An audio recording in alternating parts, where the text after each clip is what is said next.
Basically, all this floor is yours apart from one studio, right? Look at that. Look how beautiful this is, man. When I saw that post, I was like, this man is brave. 90 days challenge. I didn't shut up. I don't care. Yeah. I'm gonna keep going. I love that. Because I'm not doing it for anybody else. If you want to know how to secure a property without owning it, this video is for you. In this video, I'm going to share with you how one of my investors secured 10 studios without buying the property. And we're going to walk you through the process, how we secured it, the good things, the bad thing, and the amazing thing about the property. So thank you so much for having me, Francis. How are you doing? I'm well, thanks, Rahim. I'm well. Awesome. Excited, of course, about the whole deal. Today's Sunday, obviously secured it on Friday, which was great with your help. And yeah, let me show you around. I can't wait, man. Yeah? Show me around, show me around, show me around. So okay. Basically, all this floor is yours apart from one studio, right? Yep. Beautiful, beautiful. This is amazing. Look at this. Literally, it's not like you're gonna go upstairs and another floor, start trying to manage and all that sort of thing. Everything is on one floor and you can keep an eye and see everything that's happening here. Beautiful. I can't wait to see the first studio. Let's go. Come on in, let's go, let's go, let's go. Boom, boom. So tell me, what's happening here? What is this? So, as you can see, it's fully self-contained. So we've got a bed here, brand new bed. May I add, it's orthopedic as well. Woo! Let me try really that. Good and firm. Good, for your beautiful, back. beautiful. We've got the sofa bed as well, which is good, and another really good attraction point for tenants. Yeah. We've got a fridge freezer here as well. Obviously, they'll store their food. 2 hobs, again, brand new. That is beautiful. Yeah, this is really nice as well. I guess this is a extractor fan. Yeah. Obviously, you've got the cupboards, more cupboards, sink, and then we've got an area here where the washing machine is going to be in. Okay. Because we're going to have a washing machine for each resident. We haven't got them yet, but they should be coming in tomorrow or so. Fantastic. And then obviously, we've got the ensuite bathroom as well coming in. Whoa, I would want to see the bathroom. I want to see this. Look at that. Look how beautiful this is, man. Look at this. You can have your shower here. If you want a shower, I mean, we can sort that out. Literally, sort me out now. Sort me out. Sort me out. It's beautiful. It's beautiful. I love it. I love it. And obviously, it is a studio flat, right? I think it's been done in a high spec standard. Yep. And we're lucky to have the furniture as well. Normally, you can get a rental, but the furniture you got to buy it yourself. Yeah, so you've got all this and you're able to secure. They're about to take it away, right? Yeah. So what was the situation there? Well, essentially, we agreed the deal, as I said, on Friday. And when I came last week to view the place, I came probably on a Wednesday or Tuesday, and you know they had the TV there. That's gone. The bedding was all done, and there was, I think they had a kettle and all of that sort of stuff. So it was ready, probably set up as an SA, service accommodation. Yeah. But then once we agreed the deal, and I came on Saturday to collect the keys, then I found that actually they were taking some of the things. I can see when the picture frames were starting to go out, right? Look at that. Exactly. They're taking all that. They were taking some of the things that was already there when I initially saw the property. So I was like, no, this can't be happening. What's happening here? And they said, yeah, they need to take some of them. And I said, okay, well, at least keep the TV because that's a nice attraction point. Of course. And they said, okay, well, either the TV or the washing machine. And I thought, okay, well, the washing machine is quite essential. You don't want people, you know, going around with stinky clothes and having to go to the washing machine the washing laundrette down the road. Yeah. So let's go with the washing machine. Everyone's got a TV if they want one, they can bring one themselves. So let's go with that. But as it is right now, is as it will be, and we're happy with that anyway. Well, I would love to have a property like this because the thing is, when you're renting out self-contained properties, you don't really need to provide furniture. It's a nice to have. Oh yeah. So you having this here, it's a good selling point as well. Meaning, okay, if I move in here, I don't need to worry about bed. I don't need to worry about sofa. And the sofas are also sofa beds, which is beautiful. And they've got a fridge freezer as well. Amazing. Look, I'm gonna say, right, this is unheard of. Right, I'm gonna be honest, right? Because when you're renting a self-contained apartment, even rental deals, as you know, you rent it as a shell. You got to furnish and do all that sort of thing. But this one, you've got it here. It is an amazing thing. But what attracts you to this location? Essentially, I was working with some sources because, as you know, I went on the challenge for the £1 million in 90 days, and so I got in contact with so many different sources, so many different investors, and after a while, everyone knows I didn't hit the target, but after a while, I was actually quite a little bit discouraged. But then I still kept on getting messages from sources sending me deals. And even just other investors sending me deals. So one of the deals was this one. Actually, no, it was a 14. The other one, yeah, the 14 units. 14 units. About, yeah. So I went to the 14 unit one. I viewed that one, and then when I spoke to the letting agent, he was like, "Oh, there's another one, which is 10 units. It's not too far from here. Do you want to view that one as well?" And I said, "Yeah, sure. Let me view that one." But that was about maybe a couple of days later, which was on the Wednesday. So when I came, I was like, "Yes, I love it." When I went to go and meet the directors and everybody in London on Friday, it was this deal that was closed and negotiated. Right, okay. So basically, you wanted to secure a 14 apartment, and then you could not get that one because obviously the price was crazy, right? If I remember correctly. But then they said, "Oh, you've got this opportunity," and then you end up kind of saying, "Okay, probably you want to try this one," and then you came and viewed this one. But what really attracts you to this specific floor or building? Well, as you can see, it's fully furnished, essentially, and it's very close, not too far from where I live. So it's very convenient in that sense. And there's a demand. Of course. There's a demand. There's a demand in the area. The supply's not that great, so hopefully we should be able to let these really quickly, as well as the fact that it looks really good. It looks beautiful. It looks beautiful, and I've got I like the uniformity of it. Like everything looks the same, the flooring looks the same, everything looks the same. So it is absolutely amazing. Yeah, if you can get the TV, definitely go for it. But the washing machine, I think, is more of an essential thing to have. Yeah, so it is really good. And by the way, with the furniture, you got to make sure you take a photo of it inside out, lifting everything up, making sure when they tenant move in, they know then they've got a brand new furniture here, and they need to look after it for when they are moving out. So that is a very important thing to think about.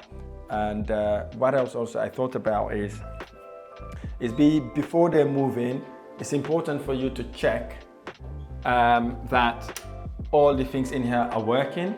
Maybe you want to look at you have done the showers, the flush, the sink, making sure it's not leaking. What you want to do basically, you're going to open the tap like that, you let it run, and you kind of massage it underneath. Yeah, you leave it for like 5-10 minutes, you massage it, just if there's any tiny drips. Okay, so this one looks fine. Okay, this one looks beautiful. It looks really beautiful. So I really love the property, but also I am really inspired, man. Seriously. Thank you. 10 studios in one go. Literally, it's a record breaker. Okay. I'm telling you now, it is a record breaker. That's why I was excited. No, I'm gonna come and see this property. You know, I don't care where it is. I'm driving down to London. So it is really a good excitement. But you know, like you talked about, I know we're going to talk about the figures not long from now, but I wanted to ask you, because when you set that 90 days challenge, right, it was vulnerability, but also accountability. And I was really intrigued that you were sharing your journey in the WhatsApp group as well, because some people are like, okay, this goal is just for me, right? I'm not going to put it out there, because if I put it out there, it's like an accountability, right? So I keep watching the messages saying, okay, today's week 1, week 2, or day 1 or day 2.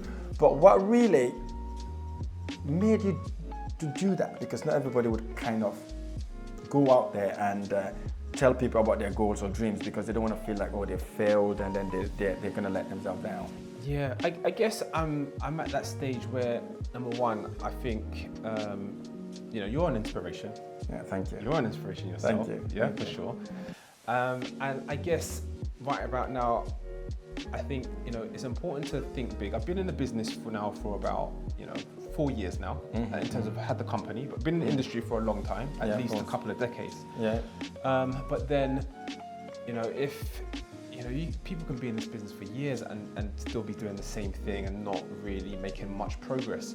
And I guess as a challenge to myself to think big, because to get the bigger margins, bigger experience, and to, start playing with the big boys soon. And also that figure, it would be a financial freedom figure. Of course, yeah. For myself, once I hit that, and that means it could free up my time to be a blessing to my community and start my family and all of that sort of stuff that I want to do. But I guess those are some of my reasons. But then, one thing that I've heard is when you want to set a big goal or you want to set a goal, actually it's important to be accountable to somebody. Because if it's just yourself, it might be easy to let yourself off the hook. You're right. It might be easy to let yourself off the hook. I love that. And so when I was actually accountable to the community and I sharing what I was doing, it did bring a bit of motivation because I didn't want to look stupid in front of everybody. Of course. No way. When I saw that post, I was like, this man is brave. 90 days challenge. I didn't want to look stupid in front of everybody, and I thought I'd actually hit a target that would enable me to be financially free. At least, even if I don't hit the million, if I at least I'll be financially free, and that would be great. That would be a game changer for me, for sure. So I thought, okay, at least I could do that, because we've got the property management experience. We've got landlords that we guarantee rent to. We've got and we've got an excellent track record. You've got the foundation, haven't you? Yeah, we've got the foundation. So it's more. So it's really about just getting ourselves in front of the right landlords, and then negotiating the right deal, and then we're there really. So I didn't think it would be that hard, but it was tough. Very tough. Very tough. You've got the physical challenge, the psychological challenge. You're thinking that you're going to get a deal this week, today, and it doesn't happen. And then the whole 90 days, I don't get one deal. I came close so many times. Right. So many I times. saw that message, right? When he sent it, right, I had two things in mind. Yeah. To either go and condone him, Okay. right? To say, look, you've done well, or just to ignore it. I went for the ignorance part. Why? Because I believe if I rang you or send a message in that group, it's like telling you that you've done enough. Well done, you haven't achieved it, but I stopped. So you know what, I'm gonna send it, because if I did that, it's like a closure to it, right? That's what I did. So I did not go and comment to that, because people are like, okay, this is the closure. And it's more of a mindset thing. I was thinking if I said that, preference would be like, okay, that's fine then. It's done now because I have not achieved it. But I went quiet because I knew you're gonna continue thriving. Oh, yeah. But then look, 5-10 days after your 90 days, Not sure. you Not long landed after that. literally 10 studio apartment, and I done the valuation here. Do you know how much this block of building worth? You know? It's worth a lot. It's about 2.1 million. Right, 2.1. Each flat here is about 225,000 pounds or so. Right, each studio here. And you don't actually own the whole 2.1 million or whatever that is, but you control it, right? Someone said it is better to control things than actually buying them at the beginning. So you're controlling 2.1 million property portfolio. So it is a massive achievement, but what actually is your driving force? Because when it went really hard on the 90 days challenge, when you were halfway, what kept you going? The fact that if I achieve it, I'm going to be financially free, baby. That is really the dream, to be financially free. Because with the financial freedom comes, some time freedom. It comes with some choices, and for me, it comes with freeing myself to start a family, like properly. Because the financial foundation is really important to me. As somebody who's experienced homelessness before, so it was mainly that. And also that's the only one thing in my life right now that would change everything. Wow. That's the only one thing in my life right now that means everything changes. So I'm like, okay, I need to just zero in on it, forget everybody else, in the best sense of the way, in the best sense of the word, or the phrase, and just go for it. And that's what I was. And then here you are, and you have achieved that. And congratulations, by the way, because I remember doing one challenge also. We set ourselves to go financially free in 7 days, right, with one of my investors. It went really tough. And along the way, I had COVID as well, actually. Wow. But we were able to achieve it, but not as magnitude as this. So, as I said, you've been a record breaker. You've been really inspiring, not just to the group, but to even myself, bro. You know, when I got that call, I said, look, it's 9 o'clock. I know I'm about to go to bed, but I've got to ring Brother France. Let's go through these figures, because obviously we need to make sure everything was right. And then you came back and gave this sort of news. So it is absolutely amazing for doing that. So what was the steps did you take after all these failures to be able to secure this property? Well, essentially, you know, there's one saying that you don't really necessarily fail if you go for a deal and you don't get it. You know, you learn. You know, you can either see it as failure or you see it as learning. And for me, I saw it as learning. Yes, there is another side. You had that voice as well, but I just had to shut it up. I love that. Shut up. I don't care. Yeah. I'm gonna keep going. I love that. Because I'm not doing it for anybody else. No. I'm doing it for myself. It's gonna change my life. I'm just being accountable to people because I want to share my journey, and also it helps me. It might inspire somebody. Yeah, number one. Yeah. And also, as I said, if I'm just sharing it with myself, I can easily let myself off the hook. But if I'm sharing it with everybody, they're gonna say, okay, so yeah, this is the £1 million in 90 days, guys. Oh, what happened? Did you get it? Did you hit the deal? They'll keep on asking me. Of course, yeah. If they see me, or they might message me. So I knew that was there, but that's partly why I said it, because you know, I want to make myself accountable and just really go for it in that sense. But I guess the other side of it is it can put a little bit of pressure as well. But that's okay if you can handle it and you're focused on just moving forward anyway. But essentially, in terms of the steps, I had someone send me this 14-unit deal, and the 14-unit deal looked great, but at the end of the day, still got to go through the numbers. Yeah. So I went through the numbers. It looked decent. Actually, it was actually accepted. Or he said he would accept it, but he was going to forward it on. Yeah. When he said that, I was like, okay, well, there's a chance, because sometimes I'll send offers and they're like, no, it's been rejected. Yeah. No, it's been rejected. Because for me, I like to send the offer first before I go and view. If not, I'm going to waste my time doing viewings. I love that one. I'm going to waste my time doing viewings and then send the offer, and they're like, no. If you send me a deal, I'm going to say, okay, send me the financials. Is there council tax included? Is there electricity included? If you've got a walkthrough video, I want to see that. I'll do the numbers real quickly and give them a first offer. If they say yes, then I'll say, okay, great.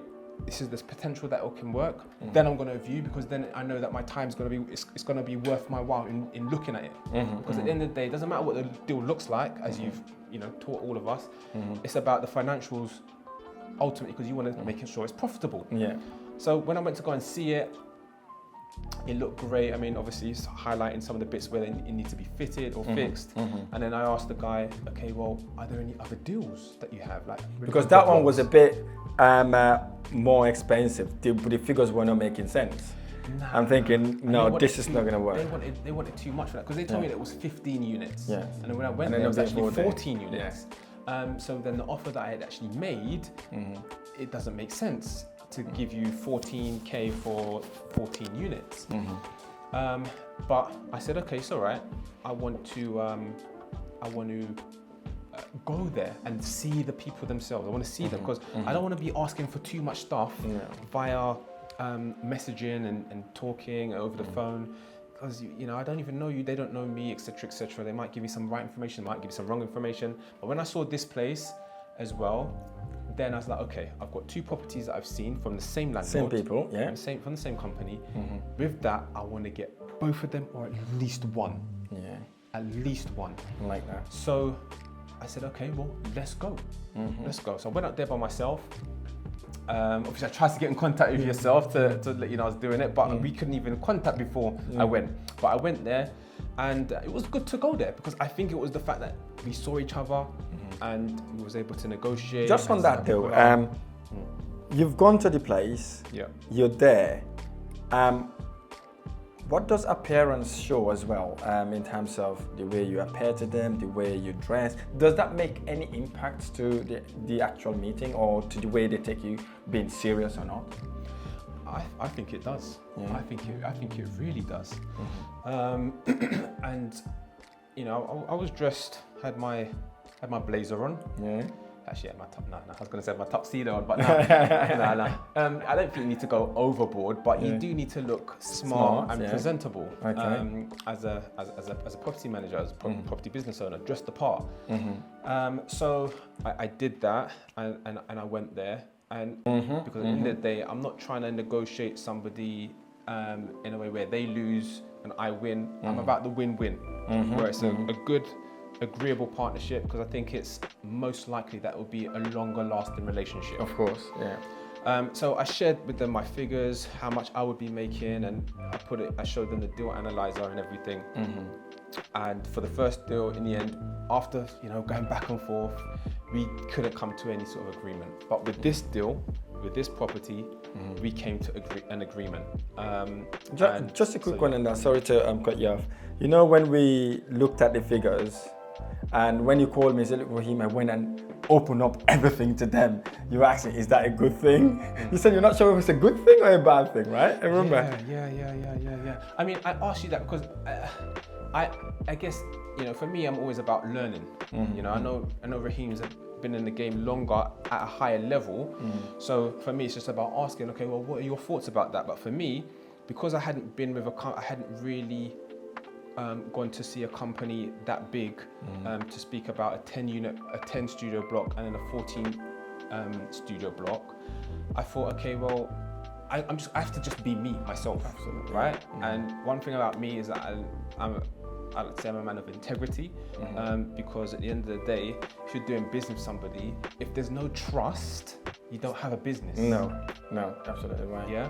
So I want to show that I'm trustworthy, and that I want the best outcome for all. So I'm going to show them my figures and what I'm working with and how much I would be making based on what they're saying that they want, so that they can see everything's out in the open. Because if they are genuine, that they want someone to manage their property and they're not trying to screw anybody over, then we should be able to come to an agreement. So that's the attitude that I went with, and we were able to secure a deal. So I love that. Let's keep walking to the other flat then, by the front. The one with the big window. Oh, sorry for interrupting this video. I just wanted to draw your attention to a guide I've just created. This guide is for you if you're looking to start and scale in property investment, and you've got questions that you want to ask in order to start your property investment. This guide is the ultimate guide to start and scale in property investment journey. I talk about the different type of investment strategies. I also discuss the 11 ways you can raise finance to make any property no money down deals, and the type of properties to buy in order to generate a serious return in your investment. And I'm giving this book away for completely free of charge, no string attached, nothing, absolutely free.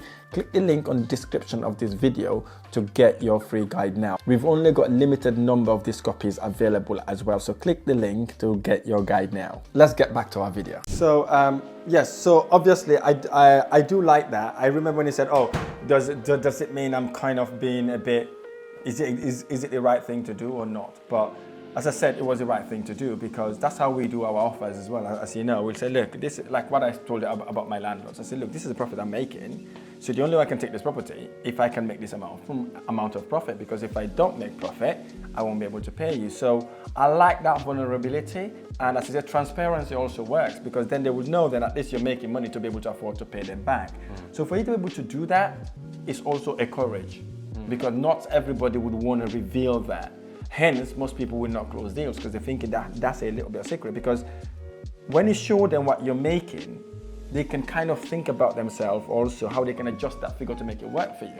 Especially when you came back and said, look, this is how we've done it. I said, look, let's tweak the figures. Let's don't go for that amount. Maybe go with an odd number or so, see if we can make that offer. And then obviously you did not went crazy on the figures as well. So you went around the figures that we've agreed on. So it's a very good point for anyone who's actually thinking about negotiating on a rent or rented or any other deal.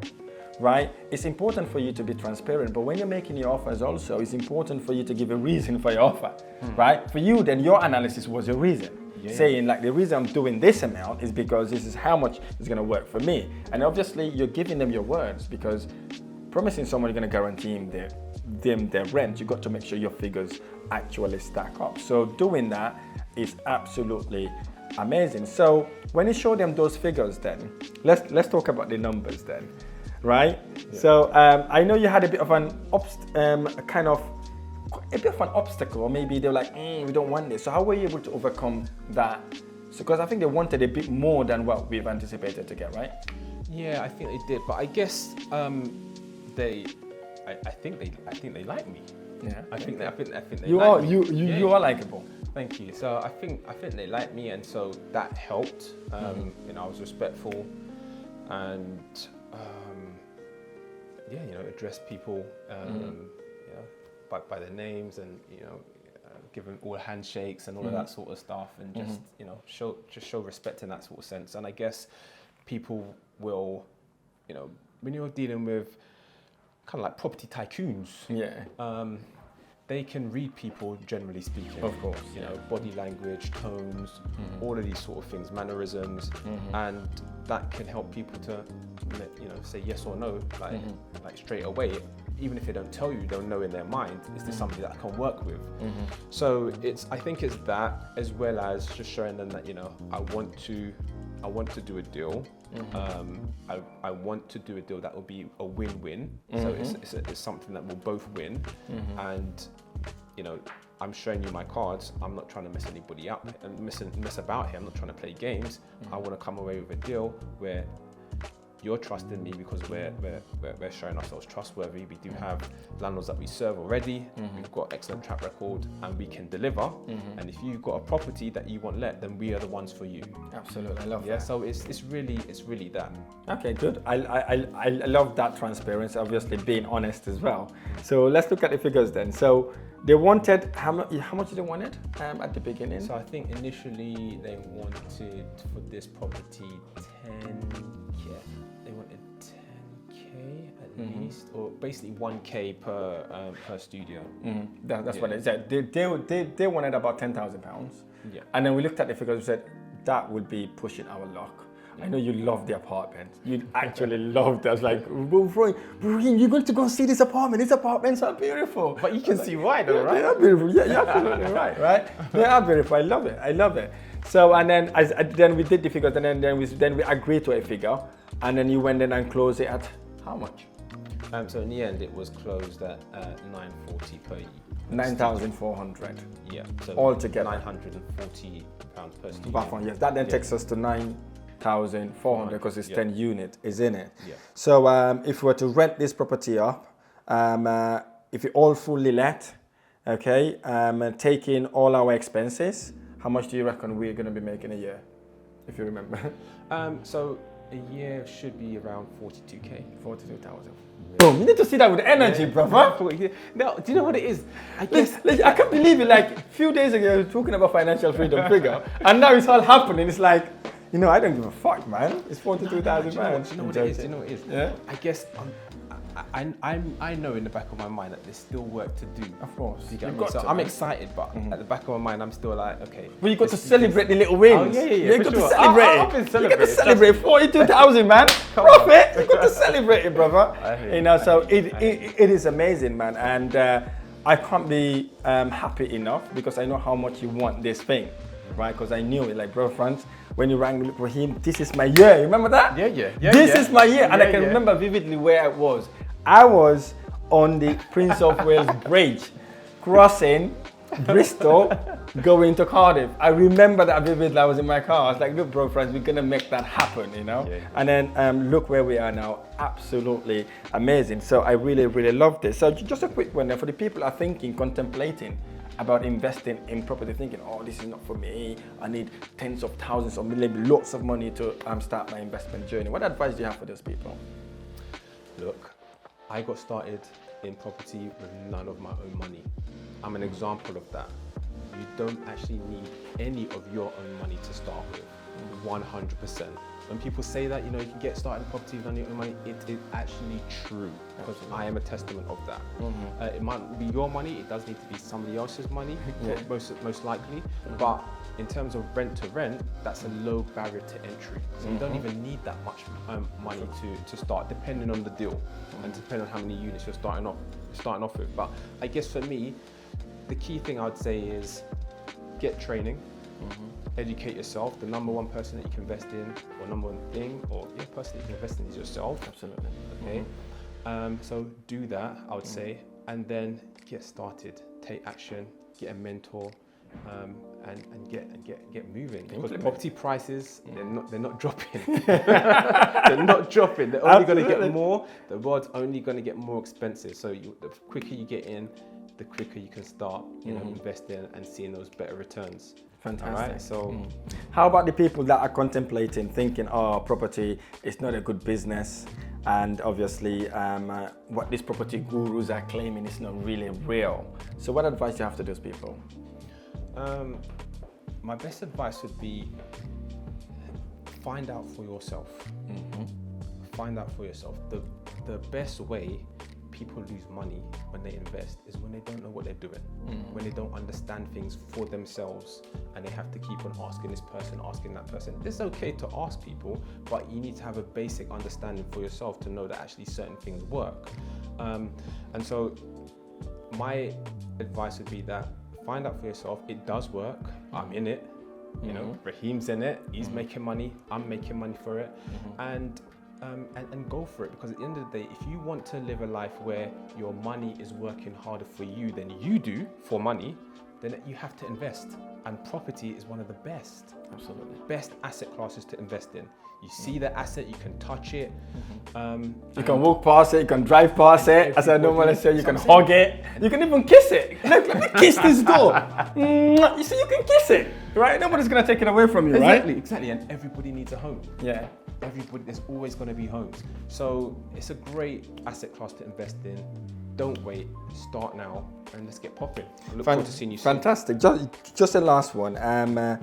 For the people that are thinking about my program, so what are your thoughts, or what advice do you have for the people that are thinking, oh, probably not sure if Rahim is the right person for me? Does it really help me to achieve what I set myself to achieve? Or is it going to be a tool to actually help me get to where I want to go? What advice do you have for those people?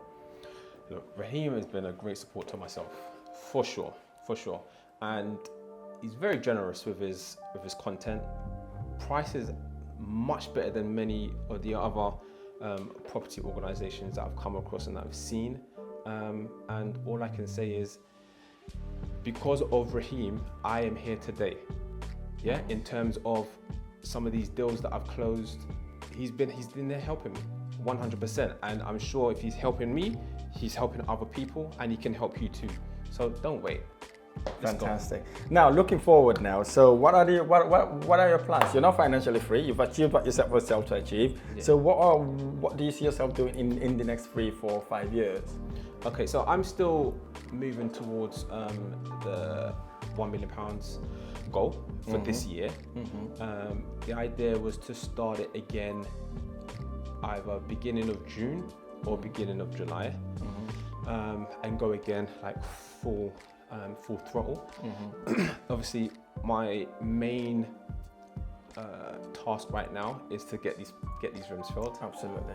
And then we move on from there. But I'm still looking to hit that target of £1 million this year. 100%. Fantastic. Let's go. So now you know you can do it. So it's absolutely amazing, bro. Thanks for having me. Thank you. Cheers. That was beautiful.